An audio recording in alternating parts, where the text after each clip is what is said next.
This is KCCK's Culture Crawl. I'm Dennis Green, and my guests today are from Red Cedar Chamber Music, Mira Kim and Carrie Boston. Thanks for coming in today. Sure. Thank you. And you are in the midst of your concert season and have actually kind of in the midst of several performances of Backlash Bach. That's right. I think sometimes our audience members are a little confused why we're calling it that. Because if you just came to the concert and you had no preconceived notions about it, it would just sound like glorious Bach music from beginning to end. 3 sonatas, 2 cellos, a violin. It's really beautiful. But what you may not know is that the pieces we're performing were actually written by Bach for an instrument called the Gamba and with harpsichord accompaniment. So, yes, the Gamba was a stringed instrument. I would say genealogically it might be more related to a lute or a guitar today than our standard stringed instruments.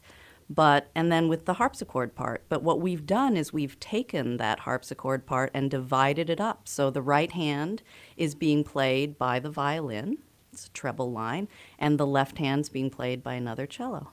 And it's particularly compelling music because in these cases, these 3 sonatas, Bach wrote for what is called harpsichord obligato.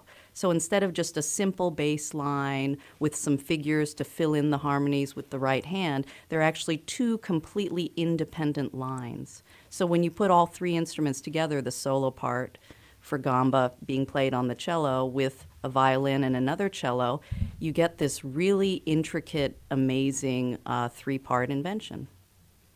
What led you to locate or find, were these pieces that you had heard before, or were they kind of new discoveries, or where'd they come from? As young cellists study the unaccompanied suites of Bach, and they're a big part of our pedagogy. And I didn't know about the Gamba sonatas. Now, violists and cellists play them and study them. But I was maybe 3 years into my undergraduate, and I was in a theory class, and the teacher assigned an analysis paper, Foreman analysis. This was 1989, and I used he handed me these Gamba sonatas, and I used a movement which was very clearly like a fugal 3-part writing. And I was just blown away. And I realized, doing this analysis, that it was truly a 3-part invention, that it was 3-voice music. It wasn't melody Even though it was written for harpsichord and Gamba, it was really 3. Yeah. And and so I started thinking about it, and really over the course of the last 20 years, I've studied the chamber music works of Bach and figured out that, first of all, most of his music is sacred. Most of it's chorus and orchestra, or chorus and organ. And so there's not a lot of what we would consider chamber music, and certainly nothing like a string quartet or anything like that. So these sonatas for a solo instrument and keyboard accompaniment come in 2 varieties. The more traditional sonata for violin and basso continuo, which is that simple bass line with figures for the keyboard player to fill in. A little right like hand. jazz. A little like jazz, yeah. But so in other words, Bach's lead sheet. yeah, exactly. Exactly. And then there are 13 sonatas. There's 6 for violin, 3 for flute, 1 for some unknown instrument, and 3 for Gamba that are for the solo instrument and harpsichord obligato. And all 13 of those are accessible for treble, alto, bass, treble, 2 bass, 2 trebles and a bass instrument. So you could have, 2 soprano saxes and a bari sax. You could have, oboe, violin, bassoon. I see a whole nother concert series coming out of this. My point is that we don't have any chamber music written by Bach, really, that is accessible, that you can sit down at a chamber music party and read, and any 3 instruments in one of these combinations can take a look at these glorious sonatas and perform it in this way. And no one has really done this. I can't believe that no one's done this. We all love Bach so much, and I mean, to expand the repertoire, I mean, this is it's really cool. It's like having new music by Bach. It is Absolutely. exactly that.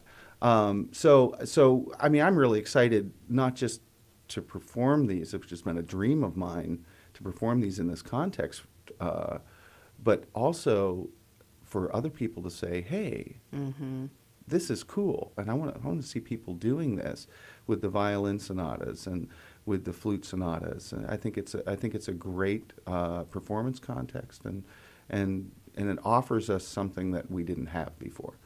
So if you're hoping to hear the Gamba, yeah, there's no Gamba. That's but, correct. But you aren't going to miss it. I hope not.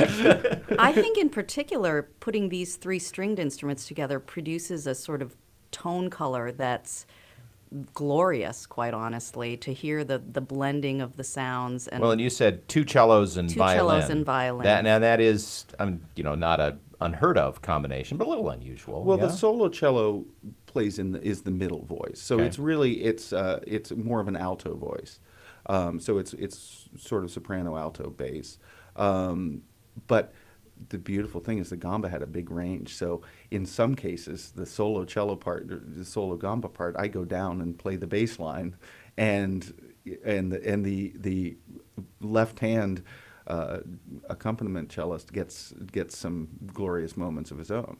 Who'll be joining you for this then? This is a young cellist, Isaac Pastor Shermack. He is someone we've been working with for about 7 years, and he's from Moscow, Idaho. Grew up very precocious child. Graduated from Berkeley at about age 20, and that's about when we met him. Terrific education, and he's the principal cellist of Cedar Falls Waterloo Symphony. And so we've been bringing him to Iowa for various projects for the last 6 or 7 years, and have been planning this with him for a couple years. He's a terrific musician. Talking with Mira Kim and Carrie Boschton from Red Cedar Chamber Music about Backlash Bach concert series. You're actually kind of in the middle of your rural outreach, and you've got your main concerts coming up. So tell us the schedule. So yeah, we're actually finishing up our season with performances next week. When will we be at Ballantyne? Well, we're at Kirkwood at Ballantyne Auditorium Thursday, the 20th at 11:15 to 12:10. Really excited to play on the newly renovated stage. This is a program, I decided to bring this program specifically to that. And the other spaces are all spaces specifically chosen for this program, for Bach.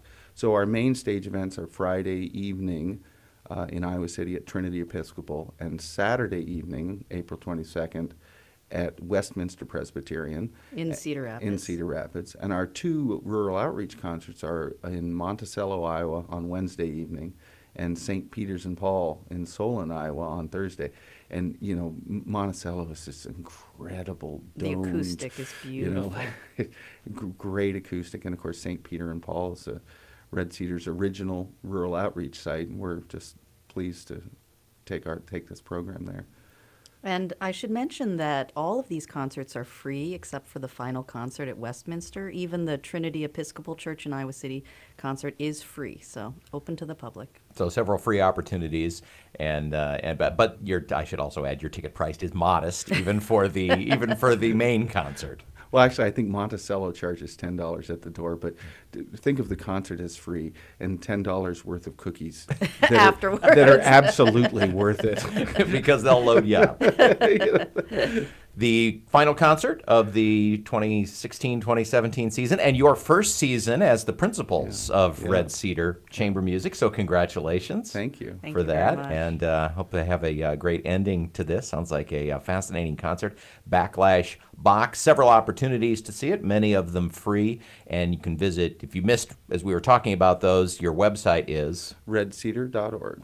All right. Thanks so much for coming in, and have a great end of the season and a relaxing summer, and we'll look forward to seeing you in the fall of 2017 to talk the next season. All right. Thank Sounds you, Dennis. great. Thanks, Dennis.